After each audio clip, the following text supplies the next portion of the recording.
CM Revanth Reddy ఎక్కడ చర్చ పెడితే అక్కడికి వెళ్తా అని మాజీ మంత్రి కేటీఆర్ సవాలు విసిరారు. కేటీఆర్ మాట్లాడిన మాటలకు కాంగ్రెస్ నేతలు గట్టి కౌంటర్ ఇచ్చారు. కేసీఆర్ కోటాలో కేటీఆర్ డైరెక్ట్ ఎమ్మెల్యే అయిపోతాడని బట్టి సీతక్క, పొంగులేటి, జగ్గారెడ్డి ఎద్దేవా చేశారు. రూపాయలు కూడా రుణమాఫీ చేయలేనటువంటి మీరు మేము రాగానే 2 లక్షల రూపాయలు రుణమాఫీ కేవలం 3 నెలల్లో రైతుల అకౌంట్లో వేయటం అన్యాయమా?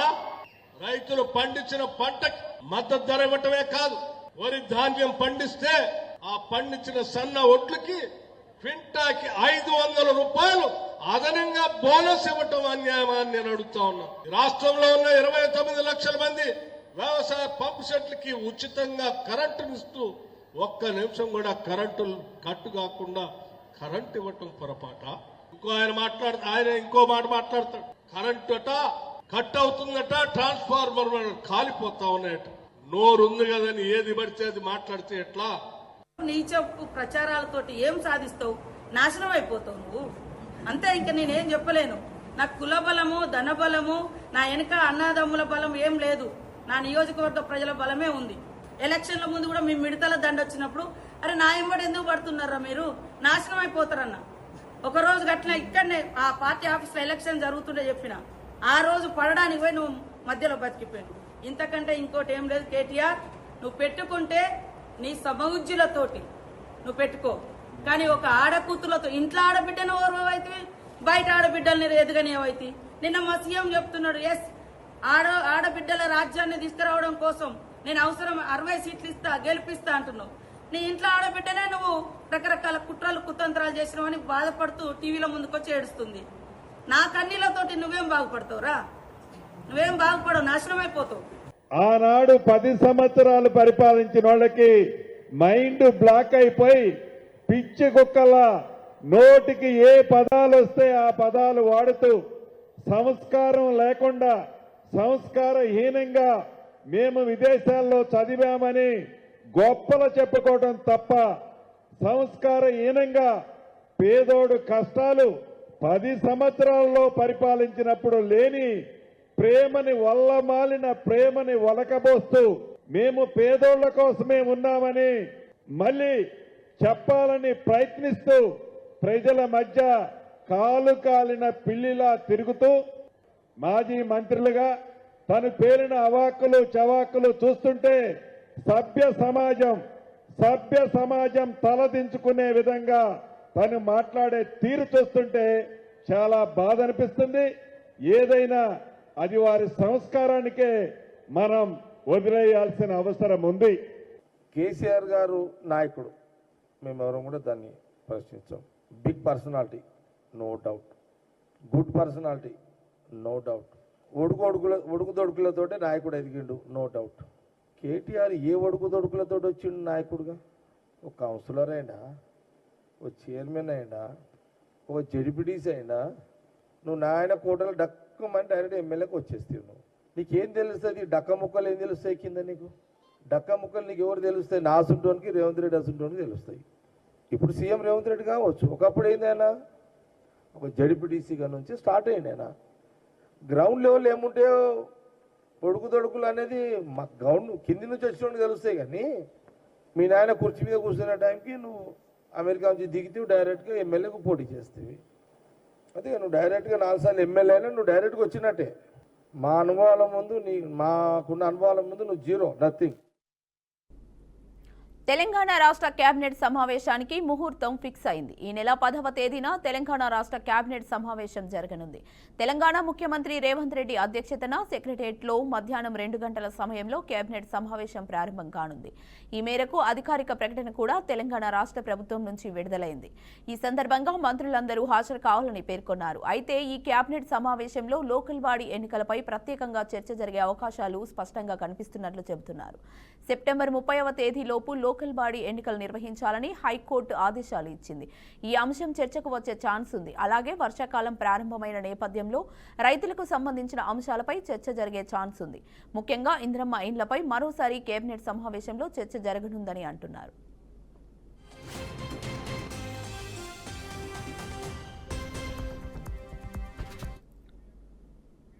శ్రీశైలంలో పర్యటించిన సీఎం చంద్రబాబు సున్నిపేంటలో ఏర్పాటు చేసిన బహిరంగ సభలో ప్రసంగించారు.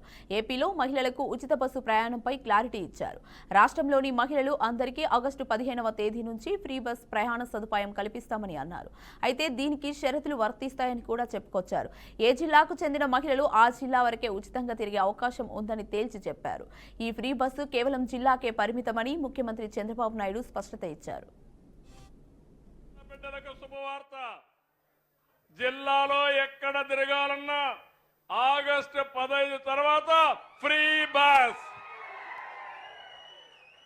₹1 కూడా అవసరం లేదు. ఇవన్నీ కూడా చేసి ఎక్కడికక్కడ సంపద పెంచుతూ ముందుకు పోవాలనుకుంటున్నాం. అందుకే కొత్తగా మీరు చూస్తే ఇంకా అనేక విధాలు తీసుకొచ్చాం. అయితే ఇక్కడ నేను మిమ్మల్ని అందరినీ కోరేది, సంక్షేమం పూర్తిగా ఇవ్వాలంటే, మీరు కూడా బాగా ఆనందంగా ఉండాలంటే అన్ని విధాలా మనం ఆలోచించాల్సింది ఈ నీటి సంపద అనేది మనం పెంచుకోవాల్సిన అవసరం. ఏపీ మాజీ ముఖ్యమంత్రి వైఎస్ జగన్మోహన్ రెడ్డి రేపు చిత్తూరు జిల్లా పర్యటనకు సిద్ధమవుతున్నారు. ఈ నేపథ్యంలో జగన్ పర్యటనకు పోలీసుల నుంచి షరతులతో కూడిన అనుమతి లభించింది. బంగారుపాళ్యం మామిడి మార్కెట్ను జగన్ సందర్శించనున్నారు. ఈ కార్యక్రమానికి 500 మందికి మాత్రమే ప్రవేశానికి అనుమతి ఇచ్చినట్లు చెప్పారు. అలాగే ఎల్లిప్యాడ్ ప్రాంతానికి 30 మందికే ప్రవేశం కల్పించినట్లు పోలీసులు తెలిపారు. పర్యటన సమయంలో భద్రతా చర్యలను కట్టుదిట్టంగా తీసుకుంటామని అధికారులు తెలిపారు.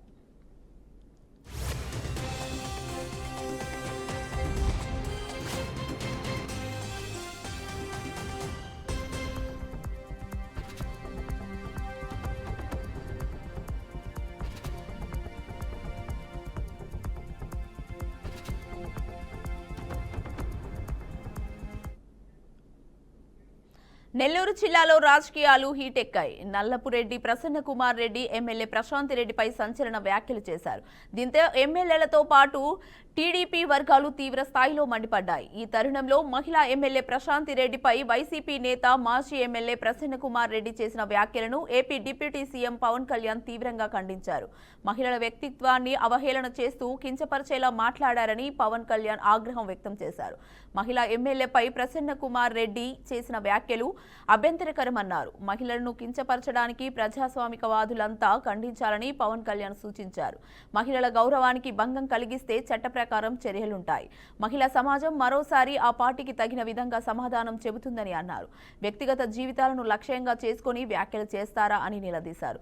ఈ క్రమంలో మహిళలపై అసభ్యకరంగా మాట్లాడడం వైసీపీ నాయకులకు అలవాటుగా మారిందని పవన్ కళ్యాణ్ మండిపడ్డారు.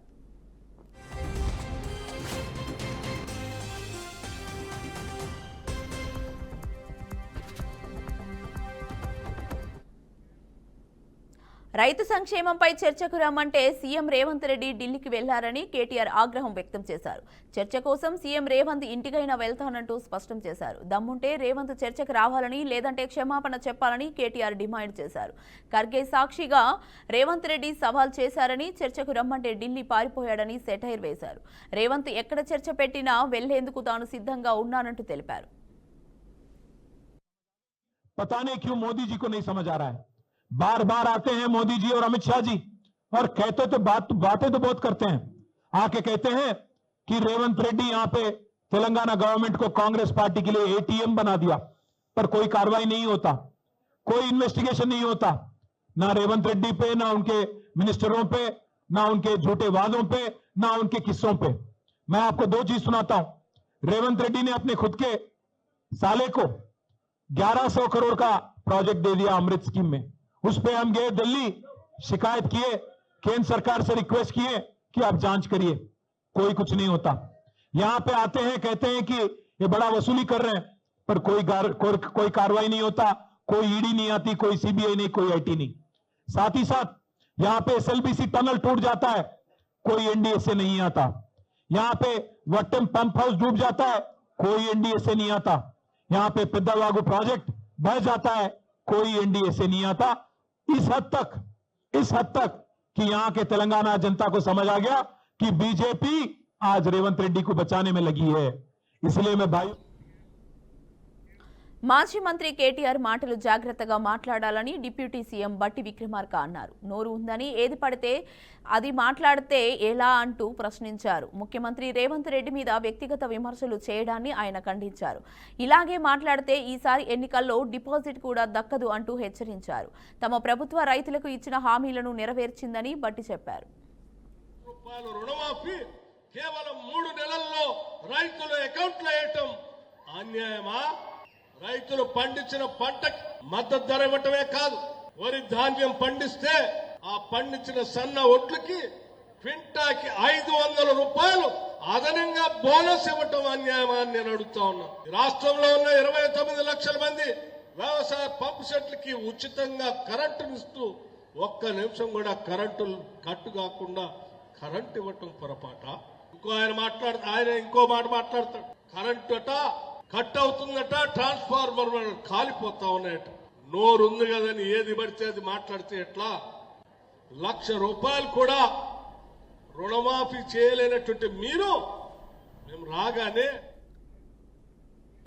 కేటీఆర్ పై ఎమ్మెల్యే జగ్గారెడ్డి తీవ్ర వ్యాఖ్యలు చేశారు. తెలంగాణ రాజకీయాల్లో అనుభవానికి విలువ లేదన్న కేటీఆర్ అభిప్రాయాన్ని విమర్శించారు. తమ అనుభవం ముందు కేటీఆర్ జీరో అని జగ్గారెడ్డి వ్యాఖ్యానించారు. కేటీఆర్ చిన్న పిల్లల్లా మాట్లాడుతున్నారని, ఆయన నోరు విప్పితే అబద్దాలే అని ఆరోపించారు. ప్రెస్ క్లబ్ కి చర్చకు రావాలని పిలవడం అనవసరమని ఆయన అన్నారు. సీఎం రేవంత్ రెడ్డితో చర్చించే స్థాయి కూడా కేటీఆర్ కి లేదని ధ్వజమెత్తారు. మొన్న ప్రతి ఎన్నికలకు దాదాపు 10 రాష్ట్రాలకు 1000 కోట్లు పంపించినట్టుగా ఆ రోజు ప్రచారంలో ఉన్నది, మీరు చేసింది ప్రచారంలో ఉన్నది, అది నిజమే కదా. నైతికంగా మీకు అడిగే హక్కు కానీ విమర్శించే హక్కు మీకు లేదు. ముందు నేను యాక్చువల్గా అప్పుడప్పుడు కొంత, ఇప్పుడు కాదు, నేను వాళ్ళ గవర్నమెంట్ ఉన్నప్పుడు, వాళ్ళ గవర్నమెంట్కి మొన్న ఒక 1 year బ్యాక్ కొంత అటో ఇటో కొంత నిజాలు మాట్లాడతాడా ఏంది మాట్లాడడా అని కొంత కన్ఫ్యూజన్లు ఉంటాయి. కానీ ఈరోజు క్లారిటీ వచ్చింది. అన్ని కేటీఆర్ అన్ని అబద్ధాలే మాట్లాడతాడు, ఒక్క నిజం ఉండదు అనేది క్లారిటీ వచ్చింది. అన్ని అబద్ధాలే, నోరిప్పితే అబద్ధాలే. అతను చెప్తున్నా కదా, అందరికి వడదెబ్బలతో ఎండ దెబ్బలు తాకితే ఈయనకు ఈ ఫ్యామిలీ దెబ్బలు తాకుతున్నాయి. ఈయనకు నీకేం చెప్తున్నా, డైరెక్ట్గా కవిత అటాక్ చేస్తుంది, ఇట్లా ఇండైరెక్ట్గా హరీష్ రావు అటాక్ చేస్తున్నాడు. తండ్రి పాపం కేసీఆర్ గారికి ఏం చేయాలో అర్థమవుతలేదు. కేటీఆర్కి ఏమో రాజకీయ అనుభవం లేక, అవగాహన లేక ఇతను ఇబ్బంది పడుతున్నాడు. బయటకు వస్తున్నాడు, అదే అంతే కదా, 20 రోజులు అటు ఆ దేశంలో చల్లటి ప్రదేశాలు ఉంటాయి కదా, వేరే దేశాలలో ఎక్కడో రిలాక్స్ అవుతున్నట్టున్నాడు. ఆడకూతురుతో పెట్టుకుంటే నాశనమైపోతావని బీఆర్ఎస్ వర్కింగ్ ప్రెసిడెంట్ కేటీఆర్ పై మంత్రి సీతక్క నిప్పులు చెరిగారు. ఆదివాసీ మహిళ అని చూడకుండా తనను టార్గెట్ చేస్తున్నారని మండిపడ్డారు. మీ ఇంట్లో ఉన్న ఆడబిడ్డ ఎదుగుదలనే చూసి ఓర్వలేకపోతున్నామని విమర్శించారు. తాను తప్పులు చేస్తే అసెంబ్లీలో చర్చ పెట్టి నిలదీయాలని సూచించారు. కేవలం ఓట్ల కోసం ఏటూ నాగర్ మడవుల దాకా కూడా వచ్చారు.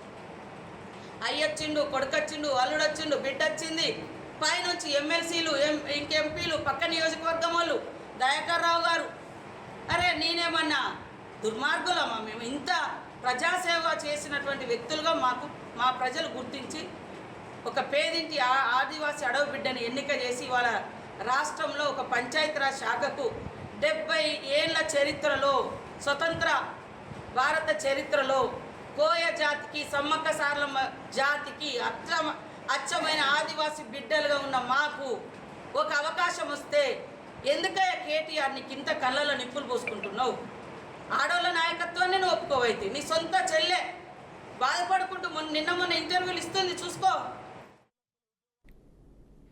మాజీ మంత్రి కేటీఆర్ పై మంత్రి పొంగులేటి శ్రీనివాస్ ఘాటు విమర్శలు చేశారు. కేటీఆర్ విదేశాల్లో చదువుకున్న పొగరుతో మాట్లాడుతున్నారని మండిపడ్డారు. అలా మాట్లాడడం సరికాదని హితావు పలికారు. బీఆర్ఎస్ పై అందరి పోరాట ఫలితమే రాష్ట్రంలో కాంగ్రెస్ ప్రభుత్వం ఏర్పడిందన్నారు. బీఆర్ఎస్ హయాంలో రాష్ట్రం అప్పుల ఊబిలో కూరుకుపోయిందని ఆరోపించారు. ముఖ్యమంత్రికి కనీసం గౌరవం ఇవ్వకుండా ఇష్టారీతిలో మాట్లాడుతున్నారని పొంగులేటి విమర్శించారు. నోటికి ఏ పదాలు వస్తే ఆ పదాలు వాడుతూ సంస్కారం లేకుండా, సంస్కారహీనంగా మేము విదేశాల్లో చదివామని గొప్పలు చెప్పుకోవడం తప్ప సంస్కారహీనంగా పేదోడు కష్టాలు 10 సంవత్సరాల్లో పరిపాలించినప్పుడు లేని ప్రేమని వల్లమాలిన ప్రేమని ఒలకబోస్తూ మేము పేదోళ్ల కోసమే ఉన్నామని మళ్ళీ చెప్పాలని ప్రయత్నిస్తూ ప్రజల మధ్య కాలు కాలిన పిల్లిలా తిరుగుతూ ఏ రకంగా ఈనాడు ఈ గడిచిన 18 నెలల్లో మీ దీవెనలతో వచ్చిన ఇందిరమ్మ ప్రభుత్వ పని తీరును చూసి తట్టుకోలేక వ్యక్తిగత దూషణలకు దిగుతున్నారో ఈ రోజు కూడా మనం చూశాం. మాజీ మంత్రులుగా తను పేరిన అవార్డులు తెలంగాణలో బీఆర్ఎస్ పార్టీ బీహార్ సంస్కృతి తరహా దాడులకు తెరలేపుతోందని భువనగిరి ఎంపీ చామల కిరణ్ కుమార్ రెడ్డి ఫైర్ అయ్యారు.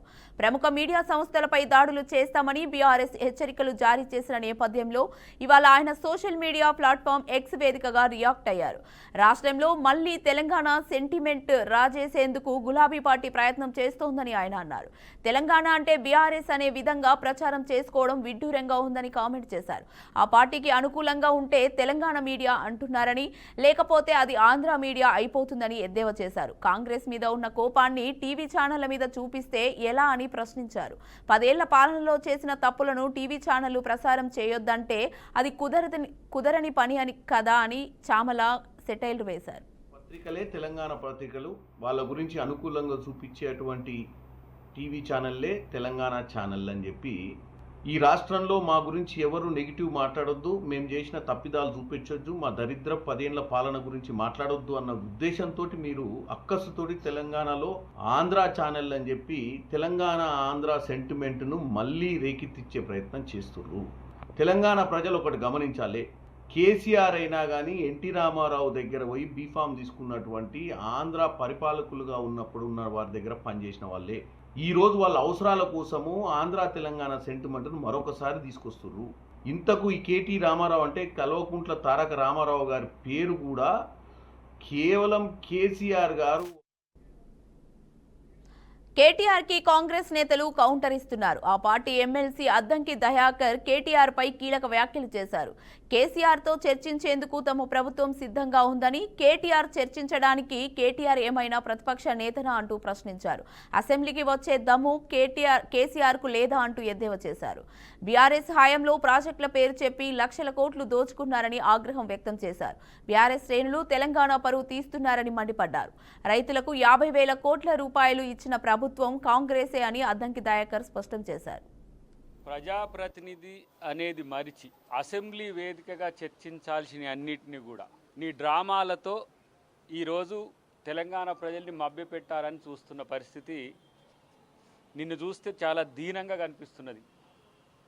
ఇప్పుడే మా రామ్మోహన్ రెడ్డి గారు లెక్కలు అన్నీ ఏ విధంగా చేసినామని చెప్పిండ్రు. ఎందుకంటే మీకు శాసనసభ అంటే గౌరవం లేదు, శాసనాలంటే గౌరవం లేదు, చట్టసభల పట్ల ఎంత నిర్లక్ష్య వైఖరో మీ అయ్యని చూస్తే తెలుస్తున్నది. ఒక సవాల్ మీ ద్వారా నేను వేస్తున్నా, కేటీఆర్ నీకు దమ్ముంటే అసెంబ్లీకి నీతో పాటు నీ అయ్యను కూడా తీసుకొని రా. మాజీ సీఎం వైఎస్ రాజశేఖర రెడ్డి జ్ఞాపకార్థం హైదరాబాద్లో ఒక స్మృతివనం ఏర్పాటు చేయాలని ఏపీసీసీ అధ్యక్షురాలు వైఎస్ షర్మిల తెలంగాణ ప్రభుత్వాన్ని కోరారు. ఈ మేరకు తెలంగాణ ముఖ్యమంత్రి రేవంత్ రెడ్డికి ఆమె ప్రత్యేకంగా విజ్ఞప్తి చేశారు. వైఎస్ఆర్ జయంతి సందర్భంగా కడప జిల్లా ఇడుపులపాయలోని వైఎస్ఆర్ ఘాట్ వద్ద ఆమె తన తండ్రికి నివాళులు అర్పించారు. ఉమ్మడి ఆంధ్రప్రదేశ్కు 2 సార్లు ముఖ్యమంత్రిగా వైఎస్ఆర్ చేసిన సేవలను గుర్తు చేశారు. రాష్ట్రంలోనే కాదు దేశంలోనే కాంగ్రెస్ అధికారంలోకి రావడంతో వైఎస్ఆర్ కీలక పాత్ర పోషించారని తెలిపారు. గెలిచారు. 5 సంవత్సరాలు ముఖ్యమంత్రిగా పనిచేసిన నాయకుడు, రాష్ట్రంలోనే కాదు కేంద్రంలో కూడా కాంగ్రెస్ పార్టీని అధికారంలోకి వచ్చిన నాయకుడు. ఆయన పరిపాలన, ఆయన పథకాల వల్ల కోట్ల మంది తెలుగు ప్రజల జీవితాలని తాకినవాడు. ఆరోగ్యశ్రీ, ఫీజు రీయింబర్స్మెంట్, 108, జలయజ్ఞం ఇలాంటివి రాజశేఖర రెడ్డి గారి మార్క్ పరిపాలన. ఇచ్చిన మాట తప్పకపోవడం, మడమ తిప్పకపోవడం రాజశేఖర రెడ్డి గారి మార్క్ రాజకీయం. రాజశేఖర రెడ్డి గారు చనిపోతే ఆ బాధను తట్టుకోలేక ఆ నిజాన్ని జీర్ణించుకోలేక ఆయన వెనకాలే దాదాపు 700 మంది ప్రాణాలు వదిలారు అంటే ఆయన ఎంత గొప్ప నాయకుడో చరిత్ర చెప్పేసింది. నాయకునికి మా నాన్నకి మనస్ఫూర్తిగా నివాళులు అర్పిస్తున్నాం. రాజశేఖర రెడ్డి గారి 76వ జయంతి ఈ సందర్భంగా ఆయనకు కాంగ్రెస్ పార్టీ ఘన నివాళులు అర్పిస్తుంది. రాజశేఖర రెడ్డి గారు ముఖ్యమంత్రిగా 2 సార్లు గెలిచారు. 5 సంవత్సరాలు ముఖ్యమంత్రిగా పనిచేసిన నాయకుడు. రాష్ట్రంలోనే కాదు కేంద్రంలో కూడా కాంగ్రెస్ పార్టీని అధికారంలోకి వచ్చిన నాయకుడు. ఆయన పరిపాలన రాష్ట్రంలో ఏదో అప్రకృతం జరుగుతుందని కాంగ్రెస్ పార్టీ అధినేత వైఎస్ జగన్ చేస్తున్న వ్యాఖ్యలపై మంత్రి పయ్యావుల కేశవ్ కౌంటర్ ఇచ్చారు. జగన్ చేసిన ఆరోపణలు పూర్తిగా అవాస్తవమని, అవి రాష్ట్రాన్ని అప్రతిష్టకు గురిచేయాలని చేసిన కుట్రలో భాగమని ఆయన ఆరోపించారు. జగన్ అసత్య ఆరోపణలు చేస్తూ ప్రజల్లో భయం సృష్టించడానికి ప్రయత్నిస్తున్నారని తెలిపారు. ఆయన రాష్ట్ర బ్రాండ్ ఇమేజ్ ను దెబ్బతీయాలనే కుట్రలో పాల్గొంటున్నారని మండిపడ్డారు. పారిశ్రామికవేత్తలు ఆంధ్రప్రదేశ్లో పెట్టుబడులు పెట్టవద్దని చెప్పేలా ఉదయ్ భాస్కర్ అనే వ్యక్తి ద్వారా దాదాపు 200 మెయిల్స్ పంపించారని వెల్లడించారు. అనంతరం లేళ్ల అప్పిరెడ్డిని తెరపైకి తెచ్చారని ఆరోపించారు. రాష్ట్ర అభివృద్ధిపై ప్రజలకు నమ్మకం ఉంది. నేను పక్కా ఆధారాలతో మాట్లాడుతున్నాను. ఎవరు తప్పించుకోలేరు అని పయ్యావుల స్పష్టం చేశారు. మీరు ఏడ్చారు. ఇంకా భారతదేశంలో ఎంత ప్రయత్నం చేయాలో అన్ని ప్రయత్నాలు చేశారు. మీరు అన్ప్రెసిడెంటెడ్ చరిత్రలో 200 మంది ఇన్వెస్టర్లకు ఒక కంప్లైంట్ పోయినటువంటి నేపథ్యం లేదు అనేటువంటిది ఇవాళ బాంబే మార్కెట్ మొత్తం గగ్గోలు పెడుతోంది. అంటే ఒక సోషల్ మీడియాలో మీరు ఇక్కడ ఎట్లా అయితే తయారయ్యారు అరాచకవాదులుగా, ఈ ఆర్థిక విధ్వంసాన్ని రాష్ట్రంలో ఎట్లా సృష్టించారో మొత్తం ఆ 200 ఇన్వెస్టర్స్ని తెచ్చి, ఇది ఖచ్చితంగా ప్రజల మీద జరిగిన కుట్ర. ఇది దేశద్రోహ నేరంగానే పరిగణించాలి. నేను ముఖ్యమంత్రి గారిని కోరుతాను, దీన్ని దేశద్రోహ నేరంగా పరిగణించండి. మీరు దానికి సంబంధించిన కేసులు కూడా పెట్టమని కోరుతా ఉన్నా. అరే ఇంత అరాచకమా? మీరు కంప్లైంట్ చేశారు ప్రతిపక్షంగా, ఫైన్, దాన్ని నీకున్న హక్కు. చెప్పుకున్నావు, గోల చేశావు, అరిచావు, డబ్బులు రాకుండా చేయాలని ఏడ్చావు, పెడబొబ్బులు పెట్టావు. ఇంకా రూమ్లో ఎంత ఏడ్చావో ఏం జరిగిందో మాకు తెలీదు. ఎన్ని టీవీలు పగిలినాయో ఈ డబ్బులు వచ్చినందుకు. కానీ ఎక్కడా కూడా మీరు పెట్టిన కంప్లైంట్లో మేము వెయిట్ చేశాం. సెబీ క్లియరెన్స్ ఇచ్చింది, ఆర్బీఐ క్లియరెన్స్ ఇచ్చింది, ఆ తర్వాత ఇన్వెస్టర్లు ఓవర్ సబ్స్క్రైబ్ అయింది. ఇంక ఎవరు జస్టిఫికేషన్ ఇవ్వాలి మీకు? మేము కరెక్ట్గా ఉన్నాము అనేది ఇంకెవరు చెప్పాలి? రోజు వేమిరెడ్డి ప్రశాంత్ రెడ్డిపై అసభ్యకర వ్యాఖ్యలు చేసిన ప్రసన్న కుమార్ రెడ్డిని వైసీపీ నుంచి సస్పెండ్ చేయాలని మంత్రి సవిత డిమాండ్ చేశారు. వైసీపీ వికృత చేష్టలకు అడ్డు అదుపు లేకుండా పోతుందని మండిపడ్డారు. మహిళలను విమర్శించే పనిలో వైసీపీ నేతలు ఉన్నారని విమర్శించారు. మహిళలు ఎక్కడైతే పూజింపబడతారో అక్కడ దేవతలు కొలువై ఉంటారని పురాణాలు చెబుతున్నాయన్నారు. నల్లపురెడ్డి ప్రసన్న కుమార్ రెడ్డి వెంటనే ప్రశాంత్ రెడ్డికి క్షమాపణలు చెప్పాలని డిమాండ్ చేశారు.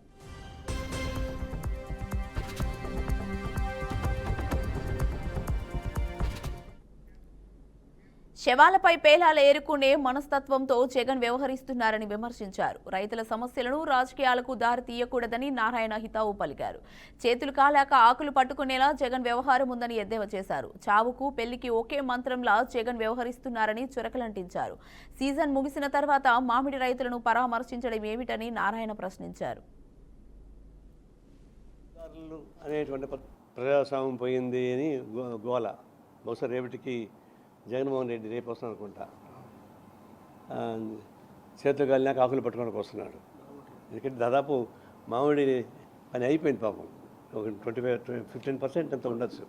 ఇప్పుడు వస్తున్నాడు ఆయన. కానీ మంచిది, better than late than never. వచ్చేది సోప్దారులు అనేటువంటి పద్ధతి ఎందుకు రావాలని, రాజకాలంలో కిరీటాలు బుచ్చుకరాటలు వేసుకొని చనిపోయిన ఇళ్ళకి అంత జనం పోవాలన్నా? ఆవిడ పెళ్లి చేసుకుంటుంటే ఆనందం కోసం పోయి రావచ్చు. చనిపోయి బాధపడుతుంటే వీళ్ళ ఆనందంగా పోయి ఉత్సవాలు చేసుకొని భుజగాళ్ళు ఎగించుకొని దిగుతుంటే ఎట్లా? మామిడి అయితే బాధపడుతున్న మాట వాస్తవమే. ప్రతి సంవత్సరం ఇబ్బంది పడుతూనే ఉన్నారు వాళ్ళు. ఇప్పుడు దేశం ఆంధ్ర రాష్ట్రంలో మామిడి రైతులది నెంబర్ 1 మన జిల్లా. అది నాశనం అయిపోతూ ఉంది. ఎందుకు అవుతా ఉంది? ఫ్యాక్టరీ యజమానులు సిండికేట్ అయ్యారు. ఆ సిండికేట్కి అధికార పార్టీ వాళ్ళు భాగస్వాములుగా ఉన్నారు. మా వాడు పోయి ఆందోళన చేస్తే కలెక్టర్ ఒప్పుకున్నాడు పాపం. రూపాయలు 12 రూపాయలు 8 రూపాయలు ఒప్పుకుంటే అది కూడా ఇవ్వకుండా ఆపింది ఎవరంటే ఆ సిండికేట్లో ఉన్నటువంటి రాజకీయ నాయకులే. మీరు మర్యాదగా 12 రూపాయలు ఇస్తారా లేదా, లేకపోతే ఎస్మాకి లోపల పెడతాం అని ఒక మాట అంటే రారా కిందికి. నీ బలహీనతను సాగుగా చూసుకొని. కాళేశ్వరం ప్రాజెక్టు నిర్మాణంలో ఉన్న లోపాలపై కాంగ్రెస్ ప్రజాప్రతినిధులకు పవర్ పాయింట్ ప్రజెంటేషన్ ద్వారా వివరించేందుకు ప్రభుత్వం సిద్ధమైంది. ఇటీవల బనకచెర్ల, గోదావరి, కృష్ణా నదులపై నిర్వహించిన ప్రజెంటేషన్ కు కొనసాగింపుగా ఈసారి కాళేశ్వరం ప్రాజెక్టు విషయంపై సమగ్ర అవగాహన కల్పించనున్నారు. ఈ ప్రాజెక్టుపై నేషనల్ డ్యామ్ సేఫ్టీ అథారిటీ ఇచ్చిన నివేదికలో పేర్కొన్న లోపాలపై ఈ ప్రెజెంటేషన్ కేంద్రంగా ఉండనుంది. ఈ నెల 9వ తేదీన మధ్యాహ్నం 3 గంటలకు ప్రజాభవన్ వేదికగా ప్రెజెంటేషన్ నిర్వహించనున్నారు. నీటిపారుదల శాఖ మంత్రి ఉత్తమ్ కుమార్ రెడ్డి నేతృత్వంలో జరిగే ఈ సమావేశానికి ముఖ్యమంత్రి రేవంత్ రెడ్డి కూడా హాజరయ్యే అవకాశం ఉందని సమాచారం.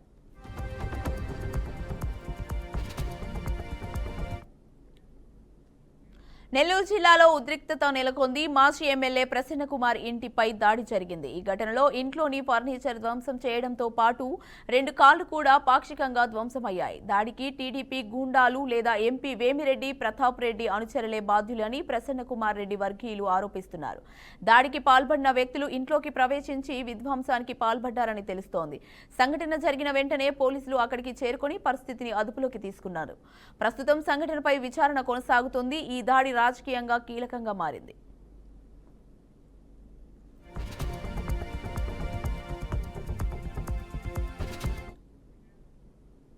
దేశవ్యాప్తంగా తీవ్ర దిగ్భ్రాంతిని కలిగించిన అహ్మదాబాద్ విమాన ప్రమాదంపై దర్యాప్తులో కీలక ముందడుగు పడింది. ఈ దుర్ఘటనపై దర్యాప్తు చేస్తున్న air craft accident investigation bureau తన ప్రాథమిక నివేదికను కేంద్ర పౌర విమానయాన మంత్రిత్వ శాఖకు సమర్పించింది. విమాన డేటా, సిబ్బంది చివరి నిమిషాల్లో తీసుకున్న చర్యలు, వాతావరణ పరిస్థితులు వంటి కీలక అంశాలను ఈ నివేదికలో విశ్లేషించింది. ప్రస్తుతం ఈ నివేదికను అధికారులు బహిర్గతం చేయనప్పటికీ ఈ వారాంతంలోగా దీనిని విడుదల చేసే అవకాశం ఉందని ఉన్నత స్థాయి వర్గాలు వెల్లడించాయి.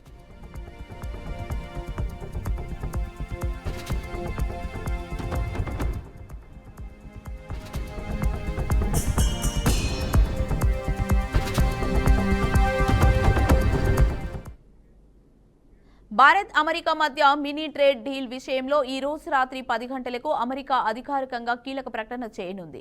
ఈ డీల్ పూర్తి రూపంలో అమలు చేయడానికి ఈ ఏడాది చివరిలో మరోసారి 2 దేశాలు సమావేశం కావాల్సి ఉంది. వ్యాపార వర్గాలు మినీ ట్రేడ్ డీల్ కోసం ఆసక్తిగా ఎదురుచూస్తున్నాయి. ముఖ్యంగా ట్రంప్ ప్రభుత్వపు సుంకాలపై నెలకొన్న అస్పష్టత కారణంగా వాణిజ్య రంగంలో ఉత్కంఠ కొనసాగుతూనే ఉంది. ఈ డీల్ 2 రోజుల పాటు పన్నుల, సుంకాల, వాణిజ్య నియంత్రణపై అర్ధరాత్రి చర్చల తర్వాత తలపెట్టబడుతుందని సమాచారం.